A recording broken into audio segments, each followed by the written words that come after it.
Memory transcription subject. Chief Hunter Isif. Arxel Rebellion Command. Date. Standardized Human Time. February 2nd, 2137. The Insurgency landed some major gains against Betterment after successful plots with infiltrators on Riss. Improvised explosives targeted shipyards, government buildings and military barracks, with human intelligence disseminating ways to homebrew such munitions. It took several detonations for Arxel officials to catch on to the package bomb tactics, which flattened a few offices. One took out a wing of Prophet descendant Gisnel's palace, though, unfortunately, the government's head wasn't around. My job was selecting which ships to assign to liberate cattle from various sectors. Of course, the last thing I wanted was for the Arxel populace to starve. However, if Betterment failed to fill the citizenry's stomach anymore, and the rebellion was teeming with food, it pushed more recruits into our arms. Risking our lives to rescue prey was not something I would have dreamt up of my volition, but I was trying to entice the UN to see us as honorable allies. Blowing thousands of herbivores out of the sky to liberate them would earn a disapproving nod from Zhao's people, so we turned to piracy tactics instead. Several missions led to my people returning cattle, with no demands made to a Terran subsidiary. The rescued herbivores must have been confused to see Arxel in a gunfight amongst themselves, and then handing them off to a free society. We received a warm reception as we docked at the human worlds. I didn't know that the primates had the manpower to attend to rescues, but they would find some place for the livestock. After those positive deeds, we talked the Earthlings into providing air support, when we offered to raid a cattle world in the Mazix sector. Zhao is still leery of taking on the Dominion, especially since Gisnel is targeting my faction rather than Earth. Supposedly, the Battle of Below had mixed results, a stalemate in the kindest interpretation. I don't know how humanity can hope to take Arthur, let alone Riss. Our task was to survive and create chaos for as long as necessary. The downfall of the Dominion wasn't going to happen overnight. Still, it was rejuvenating not to have to perform cruel actions to attain my title, and to see other defectives living open lives. The clips the United Nations forwarded from the archives validated that empathetic dispositions were once common. Before Betterment began culling weak individuals, Riss touted a number of creative talents and ethical camps. Selecting for violence and aggression weeded out the vibrant emotions that we once possessed. While we were a solitary species, we aspired to higher ideals. Riss had been excited to learn from alien cultures, and the facile narrator seemed confused about whether our peace offer was ever genuine. Immense sorrow crashed down on me, realizing what our race once was. Perhaps we could be sophisticated sapiens, devoted to reason and honor once more. Zhao vaguely mentioned an additional archives discovery pertaining to Riss's past, but claimed that he hadn't decided what to do with it yet. I wasn't sure what to make of that statement. The Secretary General promised to explain the missing tidbit down the line, so in the interest of placating humanity, I opted not to push for answers.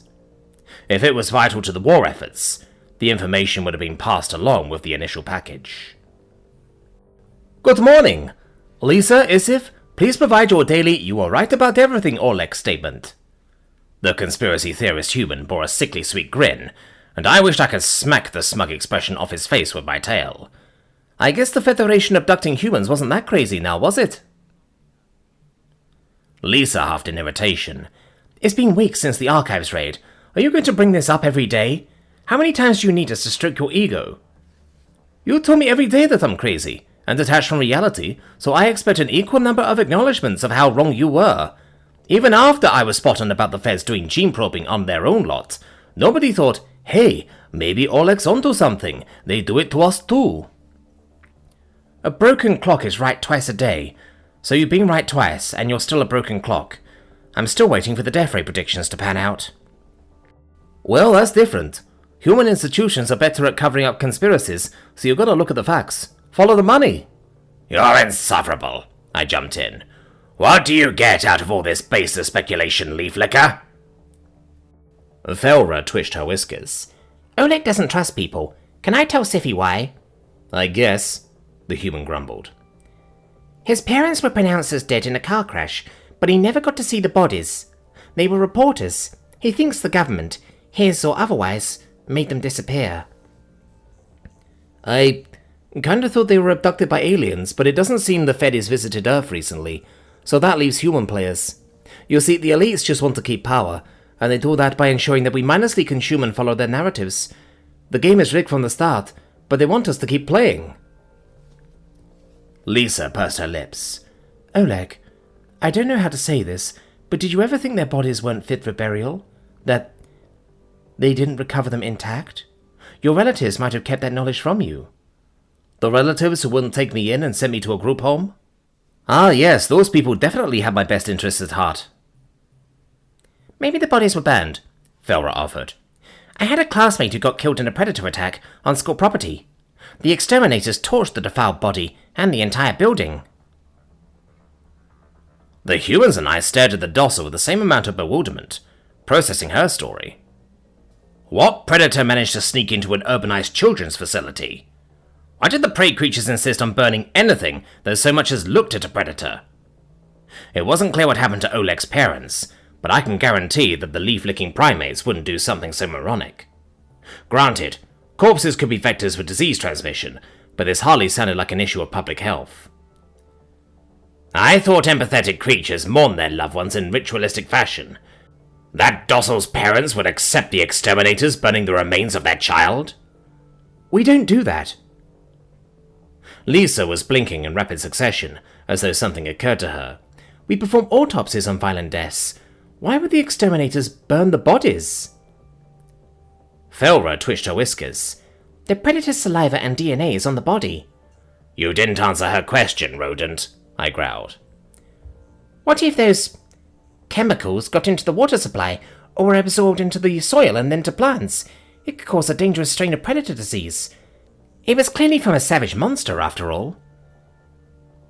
This is the most unscientific, snivelling nonsense I've heard from a leaf licker. So you're saying because I picked you up with my claws, you contracted predator disease and need to be burned? I am a containment to you? It's plenty verifiable. Being around predators made me want to try carcass food, so it does prove their point. It's worth it to me. Besides, you're a good predator. I told you I thought there were harmless predator disease strains, and you're harmless. I am not harmless. That is insulting to say, Felra. I am a ferocious hunter. Murderers and marauders cower at my name. Lisa feigned a yawn. You're melty on the inside, and for the record, that's not an insult. It's a good thing to have a heart. Have you noticed humans don't like cruel monsters? My sister had me convinced you were people-eating menaces until I met you. You showed us both that Arxel can be different, Felra said. I thought you were going to eat me, but then I saw you really cared. More than anyone else I've known. I'm sure now more than ever that nobody deserves to be alone. Felra and you are just adorable together. Now, I've led some teams for the UN, some sensitive missions. But a rebellion like this? You have a cause, an important one. That means something. I like you because you stand for an ideal. My eyes narrowed to slits. That's easy for you to say. The Arxor following me would love to hear we're chasing some illusionary concept, yes? And I'm sure they'd be thrilled that leaf lickers like their leader for being defective. I'm harmless. Is that not so? It's okay to care and have feelings. I know you're strong, but I don't think you'd hurt people for no reason. That's all, Felra chittered. Speaking of people you did hurt, where is Kaisal? Lisa tilted her head. Yeah, he should be here by now. He's usually punctual, so I wonder if something's wrong with him. Kaisal has been nothing but a negative presence on this bridge, so I've asked him to work alone. I flared my nostrils, simmering at the memories of the runt. As long as he files his reports, I don't think it'll be necessary to break his tail again. You sent him away, Scifi? I get that you did it for me, but I don't want that, the Dossur squeaked. Kaisal isn't the last grade that hates prey that you'll have to handle. If I'm going to stick around as your friend, you have to do better. I tried discipline. I tried feeding him well and giving him power. What do you want me to do, pet him? Silly Arxor, I have to be the first sapien you pet. I'll be jealous if not. Now, we're going to find Kaisi, and we're going to be nice to him. The two humans shared a glance before gesturing for Felra and I to go on without them. Judging by that wordless exchange, it was possible they agreed with my exclusion of Kaisal from the group. The scrawny Arxor hadn't become the open-minded successor that I hoped for, nor had he been helpful as a second. The Dossur truly was deranged, if she thought showing defectiveness to the condescending runt would change his stance. Why did my best friend care about the treatment of someone who viewed her as food? This is what happens when empathy runs haywire. It is weakness when it's not contained. I checked that the Dossur was balanced enough for me to walk, and strolled out to the conference room. Kaisal's quarters were on the opposite side of our cordoned-off area from my lodgings, which was intended to keep him distracted from Felra during leisure time.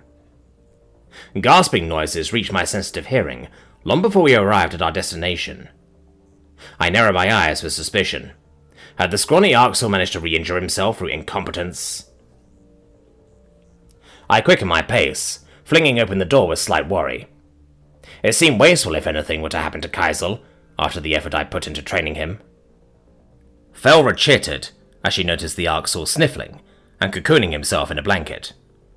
He appeared to have been sleeping, though he jolted awake after our noisy entry. The runt struggled to collect himself, but mucus still dripped from his nostrils. Before I realized what happened, Felra leapt down onto the bed. "What's wrong, Kaisal?" I asked, scooping the Dossur back onto my shoulder before she could get eaten. "I have felt sadness and loss before, yes. My understanding will surpass the average Arxel's." "You're just the latest person to bully or trick me into doing what you want. You're forcing me to tolerate that prey animal even now. Everyone laughs at my weakness. I didn't want to join the war.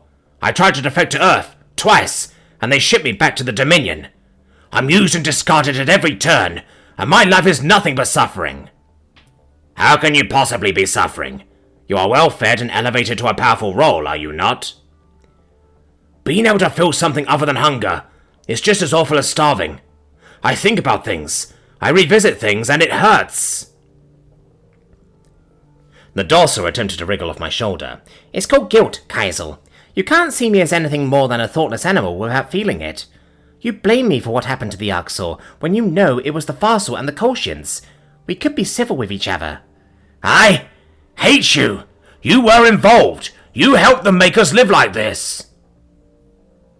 I lashed my tail. "Don't roar at—" "Stop, Scifi. I can speak for myself," Felra hissed.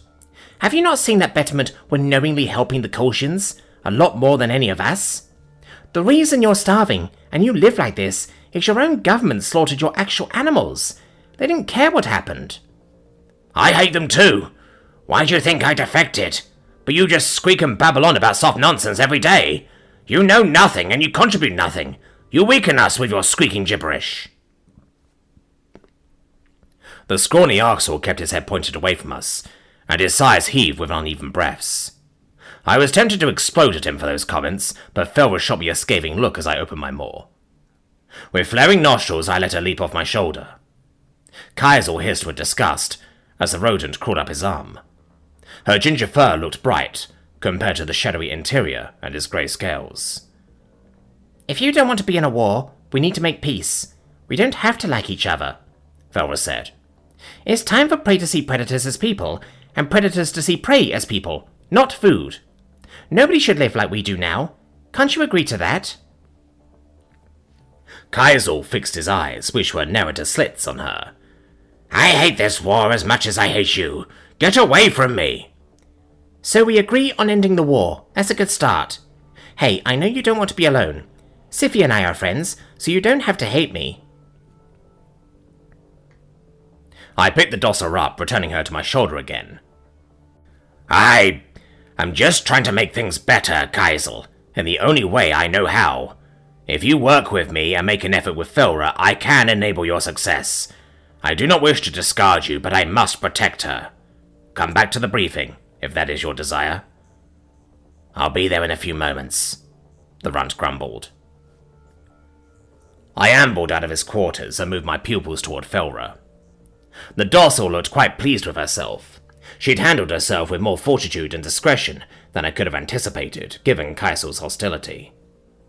It was true that other Arxel would share those feelings toward prey, so it would behoove me to discover how to change their opinions now. If betterment was overthrown, I did wish for the needless war and carnage to cease. "Too many sapiens have died and lived wretched lives. With the hatred between our peoples, how could we ever achieve lasting peace?" I do not think the Federation wants peace, Felra. Convincing the Arxor is easier, and as you can see, that's not easy in the slightest, I remarked. The Dossur tilted her head. I've told you multiple times to reach out to the Federation and make amends for the awful things that have happened. You could get some herbivore allies. They do not want to talk to us, yes? I know that is your hope, but it is a fantasy. It is not within the realm of possibility. You don't know that. You haven't even tried. Trying worked for the humans. The humans haven't done what we've done, and their allies are lukewarm at best. 10% of the Federation was willing to consider not slaughtering them. You could reach out to that 10%. Send a message to their diplomatic summit. Maybe Zhao would help plead your case. The reason the humans won't associate with us is twofold. It's partly because it would kill their reputation with said allies. I wasn't invited, and I doubt they'd show me to the main location if I turned up at the handoff. I won't interfere with their get-together, so get that idea out of your head. Then figure out where they're having the meeting on your own. You could follow them and try to deliver a message, or at least ask Zhao instead of assuming he... It's not happening, rodent. The Dossur ducked her head, drooping her whiskers in a way that made me feel guilt. The simple fact was that there was no fixing the rift between the Arxor and the rest of the galaxy. The bad blood stemmed from generational trauma and heinous atrocities. No rebellion could depict us as anything other than monsters, except to the humans. Even the primates hadn't always been sympathetic, due to their open disgust toward our cattle practices. I could never tolerate the derision the humans had subjected themselves to, regardless. The goal of my rebellion was to undermine the Dominion, not to sing in the streets with leaf lickers. The best that the Arxor could hope for was the overthrow of Betterment, and a brighter future centuries down the line. If Felra couldn't get that through her head, she was more delusional than Oleg.